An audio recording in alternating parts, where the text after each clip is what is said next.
مساء الفل او صباح الفل، اي وقت هتشوفوني فيه. ازيكم؟ يا رب تكونوا كلكم بخير. طبعا وصفة سهلة جدا، هم مكونين اتنين بس، المكرونة واللبن. وانا بحب اعمل تكة يعني كده، يعني استخدمها في اي حاجة. بغلي اللبن الاول وبدخله التلاجة، وبعدين باخد بقى وش قشطة جميل زي ما انتم شايفين.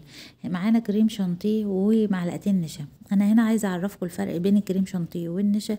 ان النشا بيكون لونها ابيض شوية وبتتكتل، اما الكريم شانتيه بتلاقوه لوحده. هنا برضو تكة، برضو عايزة اعرفها لكم، ضيفوا المية الاول وبعدين انزلوا عليها بالنشا، لان النشا بتقوم تلزق في الكوباية والحيطان وتقرفكم بعد كده لحد ما تفككوها تاني من بعضها. يبقى المية الاول وبعدين ضيفوا النشا. لو مفيش كريم شانتيه ممكن تضيفوا النشا وخلاص. انا دي اضافات زيادة يعني. معانا هيبقى اللبن هنضيفه على النار، وهنضيف له بس شوية مية قليلين، وعليها السكر والفانيليا، والسكر تبع الرغبة. وطبعا المكرونة هنسلقها.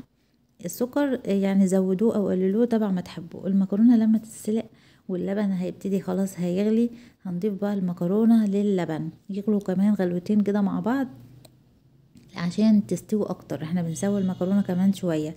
طبعا هنا كانت اللبانه اتملت مني قوي، انا قللت جزء منها شويه عشان اعرف اضيف كوبايه النشا والكريم شانتيه زي ما قلت لكم اضافات زياده. كمان معانا جوزة الهند. جوزة الهند المبشوره جميله قوي في الوصفه، وبتديلها برضه طعم حلو، وبرضه دي اضافات زياده، لو مفيش خلاص استغنوا عنها. والفانيليا برضه بتديلها نكهه حلوه وريحه حلوه. كل دي حاجات اضافيه بتديلها طعم جميل. طبعا اول ما القوام يتقل معانا شويه هناخده على حله من غير اي مواد دهنيه ولا اي حاجه. وصفتنا تعتبر دايت وسهله جدا وخفيفه وجميله قوي. وطبعا القشطه اللي معانا ممكن نستخدمها في تزيين الوش من فوق، او تستخدموها في الاكلات مع كده قشطه بالحلاوه او قشطه بالمربى او مع الجبنه القريش، وبتبقى تحفه قوي. تاني تكة ممكن نعملها اننا بناخد المكرونة ونضربها بالهاند بلندر او في الخلاط، وبتبقى قوامها زي ما انتوا شايفين بالشكل ده.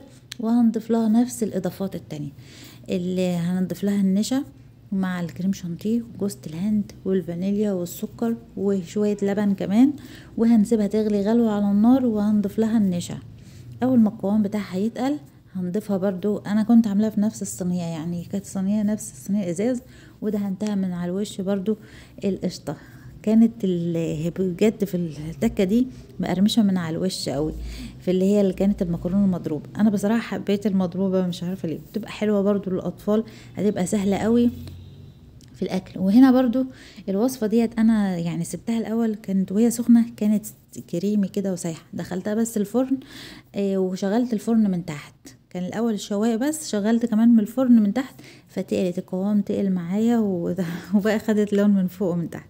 الوصفتين بجد احلى من بعض، يعني الطريقه اللي تسيبوا فيها المكرونه صحيحه او تضربوها، الاتنين احلى من بعض. وانا حبيتهم الاتنين قوي، وجميله قوي ومفيده ومغذيه، وهتبقى حلوه قوي لاطفالكم وحلوه ليكم لانها خفيفه خالص وسهله. ويا رب تتابعوني على القناه وعلى البيج، ويا رب تكونوا كلكم بخير. سلام عليكم.